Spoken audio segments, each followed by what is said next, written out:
গহপুৰ হেলেমত চোৰৰ উপদ্ৰৱ হেলেমৰ নিবাসী শুভঙ্কৰ কাশ্যপৰ বাসগৃহত চোৰে লণ্ডভণ্ড কৰিলে বহু সামগ্ৰী CCTV কেমেৰা ভাঙি ডিভাইচ লৈ গ'ল চোৰৰ দলে ঘৰত মানুহ নথকাৰ সুযোগ লৈ নিশা চোৰে চলালে উপদ্ৰৱ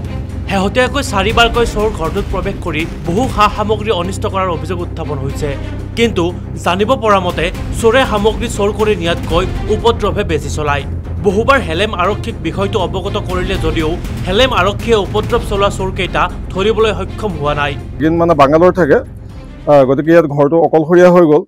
আৰু বাইদেউ থকা অৱস্থাটো বাইদেউ বেমাৰী অৱস্থাত বাংগালোৰত আছিলে বাংগালোৰত থকা অৱস্থাটো ইয়াৰ আগতে 3বাৰ একেখিনি কাণ্ড হৈছে চুৰি কাণ্ড চুৰি মানে মই চুৰি বুলি ক'ব নোৱাৰিম যেহেতু তলা খোলে দৰ্জা ভাঙে গ্ৰিল ভাঙে আৰু অত্যাচাৰ কৰি গুচি যায় কোনো ধৰণৰ বস্তু আজিলৈকে নিয়া নাই আৰু এইবাৰ চতুৰ্থবাৰ হ'ল একেটা কাণ্ড একো হ'ল যে এইখন গ্ৰিলৰ তলাটো ভাঙিলে ভাঙি আমাৰ এইফালৰ দৰ্জাখন চাবল দি পেলাই ভাঙি ভিতৰ সোমাই এইবাৰ এটা নতুন কাম কৰিলে কি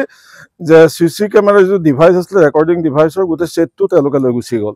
আৰু বাহিৰত যিকেইটা CC কেমেৰা আছে তাৰে এটা CC কেমেৰা ভাঙিলে আৰু বাকি CC কেমেৰাকেইটা ওপৰলৈ মুখ কৰি পেলাইছে যাতে তেওঁলোক ফ'কাচিঙত নাহে গতিকে আচৰিত যে যিবাৰে আহিছে চতুৰ্থবাৰ হ'ল এই চতুৰ্থবাৰো একেখিনি কামকে কৰি গৈছে কোনো এপদো বস্তু আমাৰ পৰা নিয়া নাই ইতিমধ্যে অনিষ্ট কৰে ইতিমধ্যে আমি হেলেম আৰক্ষী থানাক অৱগত কৰিছো আমি লগতে কওঁ যে যেটো ইমান ৰাষ্ট্ৰীয় ঘাইপথৰ কাষতে থানাখন খুব বেছি 400-500 মিটাৰ তেনেস্থলত কেনেদৰে আচলতে খা কৰিছে আটাইতকৈ ডাঙৰ কথা এইটো যে ইমান ওচৰতে থানা কিন্তু ইমান উদ্ভণ্ডালি কৰি আছে চতুৰ্থবাৰ হ'ল হাইৱেৰ কাষত উদ্ভণ্ডালি কৰি আছে কিন্তু এতিয়ালৈকে ধৰা পৰা নাই কোনে কৰি আছে এই কামটো কিয় কৰি আছে গতিকে এইটো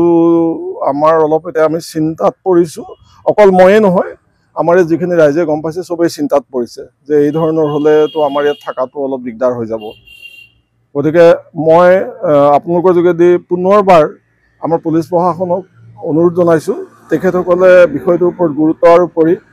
ক্ষীপ্ৰ তদন্ত চলাই দোষী কাৰ্যত কৰিব পাৰিলে আমি অন্তত ইয়াত থকা বাসিন্দাখিনি কিছু শান্তিত থাকিব পাৰিম গহপুৰৰ পৰা অৰবিন্দ নেৱাৰৰ প্ৰতিবেদন নিউজ ডেস্ক ৰিপৰ্ট